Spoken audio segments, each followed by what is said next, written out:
So Sridevi గారు, మీరు Madhu park ridge ఏదైతే మూసీ ప్రక్షాళనకు సంబంధించి కాంగ్రెస్ ప్రభుత్వం చేపట్టినటువంటి అభివృద్ధి పేరుతో చేస్తున్నటువంటి చర్యల్లో మొట్టమొదటగా ఈ బాపు విగ్రహం గురించి, బాపు ఘాట్కి సంబంధించి బాపు విగ్రహం అక్కడ పెట్టాలి అని చెప్పేసి ఏదైతే దాదాపుగా 6.5 ఎకరాల్లో నిర్మించినటువంటి ఈ మధు పార్క్ రిడ్జ్ని అర్ధాంతరంగా కూల్చివేయాలి అనేటువంటి నోటీసులు ఇచ్చారు. సో దీనిపైనే రగడ నడుస్తూ ఉంది. సో అసలు ఈ ఎన్ని ఫ్లాట్స్ ఉన్నాయండి మధు పార్క్ రిడ్జ్లో మొత్తం? మాకు ఆల్మోస్ట్ ఒక 500 ఫ్లాట్స్ ఉంటాయండి. సో ఫ్యామిలీ మీరు చూసారంటే ఒక్కొక్క ఫ్యామిలీ ఒక్కొక్క హౌస్ లో యూ కెన్ ఫైండ్ 6-7 మెంబర్స్. ఒక్కొక్క ఫ్యామిలీ ఇంకా పెద్ద family, joint family, like 3 families ఒకే హౌస్ లో ఉంటున్నారు. సో మీరు లెక్క చూసారంటే థౌజండ్స్ పైన ఉంటారండి. ఒక హెడ్ కౌంట్ చేసుకున్నారంటే థౌజండ్స్ పైన ఉంటారు. సో ఇంతమంది లైఫ్స్ ని పాడు చేస్తున్నారండి. ఇప్పుడు ఈ డెవలప్మెంట్ అంత అవసరమా అండి? గాంధీజీ విగ్రహం పెట్టి ఒక ఆల్రెడీ వెల్ ఎస్టాబ్లిష్డ్ కాలనీ అండి అది. ఇంతమంది లైఫ్స్ ని డిస్ట్రాయ్ చేసి అక్కడ కొత్తగా డెవలప్మెంట్ చేసి ఎవరో బిల్డర్స్ కి లేదా ఎవరో బిజినెస్ మ్యాన్స్ కి మీరు లైఫ్ ఇవ్వడం ఎంతవరకు న్యాయం అండి?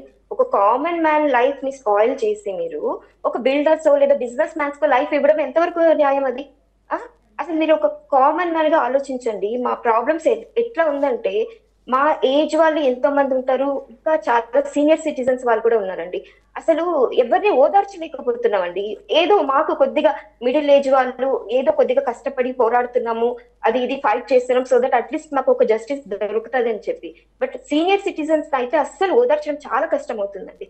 ఎంత భయపడుతున్నారు. ఇప్పుడు if we lose their life, who will give అండి? ఇల్లు పోయింది, మనిషి పోతే వస్తుందా అండి? ఇల్లు పోతే ఇంకోటి కొనుక్కుంటారు అనుకోండి, మనిషి పోతే వస్తుందా అండి ఈ టెన్షన్ కి? అవసరం అండి ఇంత టెన్షన్? అసలు మధు పార్క్ ఎంత బాగుంది, మీరు చూసారా అండి? ఎంత లైవ్లీగా ఉంది, ఎంత ఇది, ఎలాంటి డిస్టర్బెన్స్ లేదు మీకు. అలాంటి దాని మీద పడడం ఎంతవరకు కరెక్ట్ అండి? ఇది యాక్చువల్లీ చెప్పాలంటే వాళ్ళు ఫస్ట్ ఏం స్టార్ట్ చేశారు? మాకు గాంధీజీ విగ్రహం పెట్టడానికి అది తీసుకుంటున్నాం అని చెప్తున్నారు. గాంధీజీ విగ్రహం పెట్టడానికి ఇల్లు కూలబెట్టాలా అండి? ఇప్పుడు ఇదేమైంది? మాకు ఒక 4 days నుంచి చాలా రచ్చ జరిగిందండి దీని గురించి.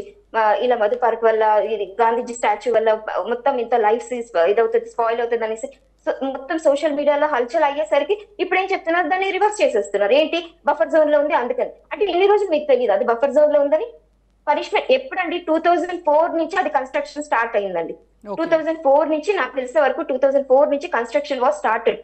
The registrations all happened from around 2008 or 2010-11 నుంచి అయింది. అప్పుడు ఏ గవర్నమెంట్ ఉందండి? కాంగ్రెస్ గవర్నమెంట్ ఉంది కదండి. అప్పుడు వాళ్ళు ఎలా ఇచ్చారండి? అప్పుడు వాళ్ళు ఇచ్చిన వాళ్ళు ఇప్పుడు మరి ఇంకొకరు వచ్చేసి అది కాదు, ఇది బఫర్ జోన్ అని ఎలా మారుస్తారు వాళ్ళు? వాట్ రైట్స్ దే హ్యావ్ అండి? అండ్ వాట్, నాకు ఇప్పటికీ చాలా కన్ఫ్యూజన్ గా ఉంది. On what basis they are increasing the buffer zones? 12 meters నుంచి 30 నుంచి 50 ఆన్ వాట్ బేసిస్? ఇది నాకు ఎగ్జాక్ట్ ఇది కావాలి. అలాంటి పోనీ మీకు అంత పెద్ద వరదలు వచ్చి హైదరాబాద్ మునిగిపోయిందా మూసీ వల్ల? లేదు. అది మూసీ వల్ల వాళ్ళకి ఎఫెక్ట్ అయినది కూడా మీరు చూసారంటే, లాస్ట్ టైం మీరు చూసారంటే వాళ్ళ తప్పిదం అది. వాళ్ళు అనవసరంగా కావాల్సిందని అన్ని గేట్స్ 15 గేట్స్ తీసి 10 feet ఎత్తి, అంత ఆబ్వియస్లీ అంత ఫ్లో వస్తుంది కదా. అంత ఫ్లో చేయడానికి అసలు ఫస్ట్ నుంచి మూసీ క్లీన్ చేయలేదు వాళ్ళు. క్లీన్ చేయకుండా సడన్ గా మీరు అంత వాటర్ వదిలితే ఆబ్వియస్లీ సిటీలోకి వెళ్తుందండి. ఎందుకు వెళ్ళదు? అంత హెవీ ఫ్లో ఉన్న వాటర్ వెళ్తుంది. అది దీన్ని మొత్తం ఈ స్ట్రెచ్ వాళ్ళ వల్ల వస్తుందని ఎలా మీరు బ్లేమ్ చేస్తారు? That's completely wrong. Okay. So అన్ని అపార్ట్మెంట్ కట్టినప్పుడు కూడా మొత్తం అన్ని రూల్స్ అండ్ రెగ్యులేషన్స్, నార్మ్స్ అన్ని పక్కాగా పాటించే కట్టారు.